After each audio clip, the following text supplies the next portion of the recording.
நீதிமன்றத்திற்கு வந்த செந்தில் பாலாஜி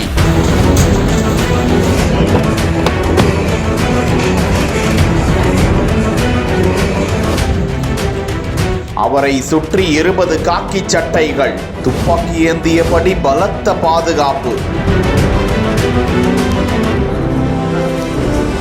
கையெடுத்து கும்பிட்ட செந்தில் பாலாஜியின் கையில் ட்ரிப்ஸ் பிளாஸ்திரி.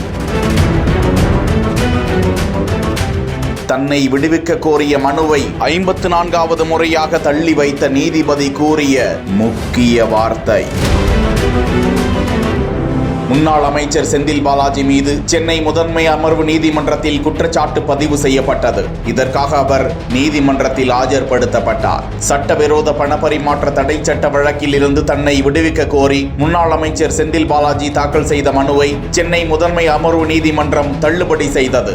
இதையடுத்து குற்றச்சாட்டு பதிவுக்காக செந்தில் பாலாஜியை ஆஜர்படுத்தவும் உத்தரவிட்டது. இதையடுத்து குற்றச்சாட்டு பதிவு தள்ளி வைக்க கோரிய மனு மீதான உத்தரவை பிறப்பிப்பதாக தெரிவித்த நீதிபதி குற்றச்சாட்டு பதிவுக்காக செந்தில் பாலாஜியை நேரில் ஆஜர்படுத்த உத்தரவிட்டார். நேரில் ஆஜர்படுத்த முடியவில்லை என்றாலும் வீடியோ கான்பரன்சிங் வாயிலாக ஆஜர்படுத்த வேண்டும். அப்போது குற்றச்சாட்டு பதிவு செய்யப்படும்.